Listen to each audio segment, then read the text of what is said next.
It's my great pleasure to have this podcast discussion with Dean Clancy, formerly of the Freedom Works organization. Used to be their vice president of policy. Today, he's on the Compact for America Educational Foundation Council of Scholars, and it's more than honorific. He's been on the ground in many states and in D.C., giving all of the latest information to both policy analysts and policymakers and make it a big difference in the country. So it's with great pleasure that I invite Dean Clancy to share some of his deep thoughts on a compact for a balanced budget. Well, great. Thanks, Nick. I think the compact is really important because it really offers the one hope right now for getting spending and debt under control in Washington. Well, we often hear that spending and debt are sorts of political issues that should be handled by statute, and there's no real good reason to try to amend the Constitution to deal with these kinds of policy measures. What are your thoughts about that, given your experience in Congress? Well, a Constitution is the document that tells the government what it can do and cannot do, what it must do and how to do it. And obviously spending money and borrowing money are very important duties of government, and you need to spell out in your Constitution what the government can do. If you don't, then it's natural for politicians to overspend and overborrow and get the country into trouble. And of course, that's exactly what's happened. For most things, you use ordinary legislation. But for big things like borrowing and spending and taxing, you need the Constitution to spell out clear rules for that. Well, there's criticisms of a balanced budget amendment and limiting borrowing capacity on the left and the right. Are you familiar with those criticisms? Well, some of them. I know that folks on the left are concerned that if we had a balanced budget rule, it could lead to deep cuts in programs for the poor, the elderly, and the vulnerable, social welfare programs. And on the right, there are concerns that a balanced budget rule could lead to pressure for tax hikes and also deep cuts in national defense spending. Well, let's take them apart. Left first. What do you think about their criticisms? Well, I do think that if the government is spending too much, then it needs to restrain itself. And it should look, of course, to places where there's waste and so on. But the most important thing I would say to progressive liberals is the worst thing for the poor is our national debt. If we don't get control of the debt, the consequences for vulnerable Americans are much worse than any kind of restraint in spending. I mean, look at Greece. For example, they have a debt crisis, and the poor are really suffering there with deep cuts in government spending, yes, but also with an economy in collapse. 25% shrinkage of the economy in just a few years, 25% unemployment, 50% youth unemployment. All of that is happening because they didn't get government debt under control. Well, what about the right? Is the right correct to be concerned about national security expenditures likely suffering tremendous cuts? Well, no, actually, the greatest threat to the United States militarily is our national debt. And don't take that from me, take it from the generals themselves. In fact, that quote behind you is from Admiral Mullen, who was the chairman of the Joint Chiefs. Right. He was asked, what's the biggest threat? He said the debt. And he's right, because if the country can't manage its finances, then it can't manage the resources it needs to defend itself. So I think that conservatives should be for a balanced budget because it will force Congress to prioritize. And obviously, national defense is the first job of government. Now, of course, the government right now is used to spending and borrowing whatever it wants and lifting any statutory debt limit that gets in the way. Can you just bring all of that to a halt overnight? Well, you want glide paths because you're right. When we've been overspending so heavily for so long, it could be disruptive to a lot of people's lives to suddenly shrink government spending programs. So you want a glide path, but you got to force the government to follow that glide path. Otherwise, their natural habit is to just keep on doing what they've been doing. Well, with regard to the Compact for a Balanced Budget, the amendment that it advances, how does it handle the glide path? Well, the Compact Balanced Budget Amendment is wonderful in this respect because it basically starts out by capping the national debt at a level that gives Congress enough headroom to follow a glide path to balance over a number of years. So it's a gentle path to balance, but you definitely have to get there because the debt is capped. It's just capped high enough that Congress can make the trade-off choices that it needs to make. Now, the amendment doesn't have any exceptions to the cap except for one, and that is for Congress to send out a referendum to the states and possibly obtain approval within 60 days from the states for an increase in its borrowing capacity. Why is that not the exception that could swallow the rule?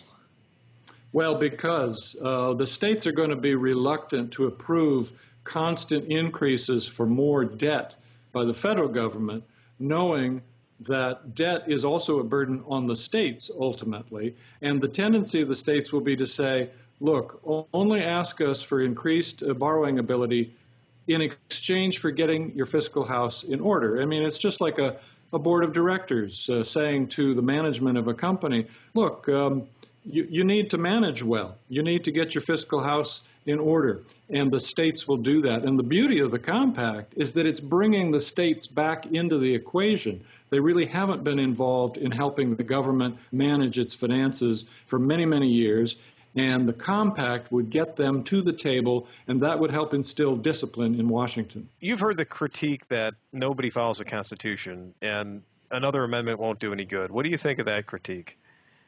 Well, I think it's certainly true that people in Washington often like to pick and choose which parts of the Constitution they'll take more or less seriously, and that is a problem. But the Compact Balanced Budget Amendment is different because the states have been brought into the equation, and more importantly, the states have figured out a way, if the Compact is in fact enacted, it will show that the states can take power away from Washington and away from Congress without having to ask permission. Yes, they'll have to get approval of a compact, but that's relatively easy compared to the normal amendment process. Once the compact is passed, that will set an incredibly strong precedent, a signal to Washington that the states are watching, and if you still keep getting it wrong, we can amend the Constitution again to change your powers. I mean, the Constitution does get obeyed at a certain level, especially when the amendments are structural in nature, like the ones in the Compact.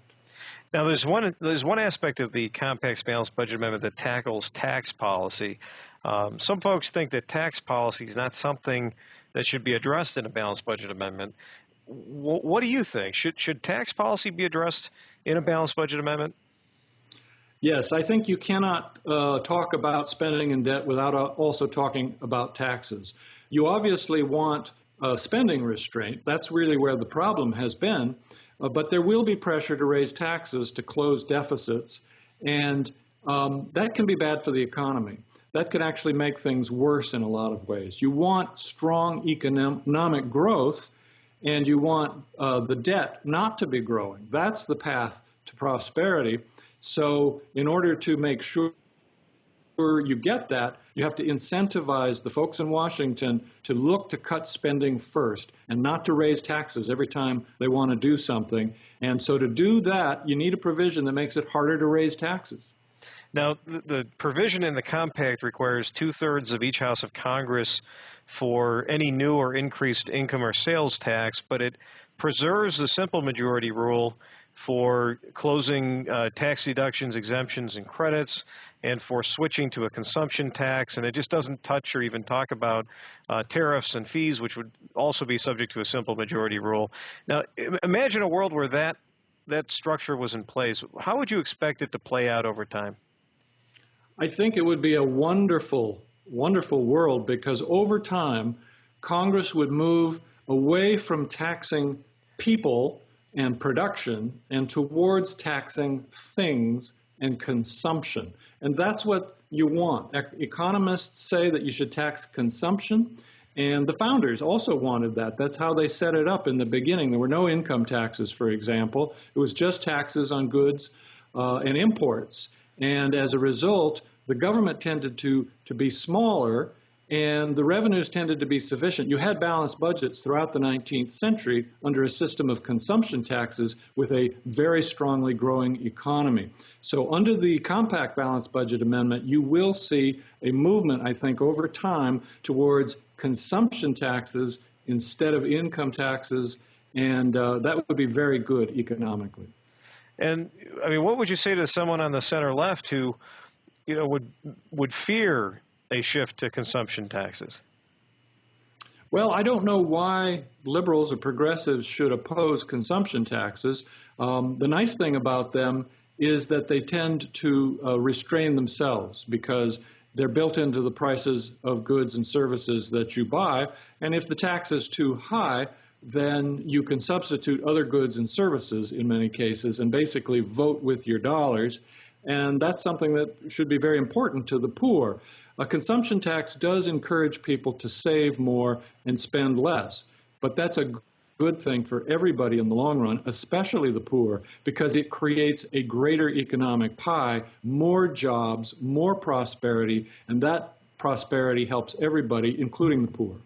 Okay, now the tax limit also preserves the existing simple majority rule for closing deductions and credits and exemptions. Now, wouldn't you think that would be a place where the left and the right could find common ground? Yes, absolutely. The tax code is a disgrace today with all these credits, loopholes, deductions, special interest provisions, things that really just benefit certain corporations or industries. It's cronyism. And I think folks on the left and the right would agree that getting rid of that will help make it easier to have a tax system that's fair to individuals and is better for the economy. And the Compact with America Balanced Budget is crafted specifically to encourage Congress to get rid of all those loopholes and all that cronyism. Now, going back to the debt limit concept, one of the critiques out there about debt limits is that it just encourages brinkmanship, that in the case of our statutory debt limit, you see the president waiting to the last minute, and it doesn't matter who's the president, but waiting to the last minute and then threatening somebody's veterans benefits or someone's Social Security benefits and causing then Congress to fold and to agree to any sort of increase in the debt limit that the president wants. How does the Compact's Balanced Budget Amendment handle that sort of threat of brinkmanship? Well, the Compact has a wonderful provision that basically says when you get within a few $1 trillion or a few $100 billion of the ceiling, it's a certain figure that's built into the language, then the president needs to automatically kick in and enforce spending restraint through a power called impoundment. He can hold back spending that's been approved by Congress and not actually let the money go out the door in order to make sure the country doesn't go above the debt cap. That's a new thing, and that would, I think, work. And Congress is given a chance to basically substitute different spending reforms in order to hit the same target. So basically, if you're getting close to the debt ceiling, the president has a special power and duty to make sure you never actually hit it. And that then gives Congress time to seek further borrowing authority from the states if it really needs it, or to find more reforms to stay under that ceiling. So instead of the brinkmanship now where they say, oh no, we're going to have a default, the economy is going to melt down and all of that, instead you're going to have enough headroom and enough of a heads up that I don't think you'll see that kind of brinkmanship. Dean, what are your 5 rules of fiscal responsibility? Sure. The 5 rules of fiscal common sense are limit spending, tax lightly, borrow the minimum, maintain a surplus, and pay off debt. And right now, as you know, Nick, our government does none of those 5 things. It does the opposite. Under the Compact, it would have strong incentives to do all 5 of those things and follow the golden path of fiscal common sense.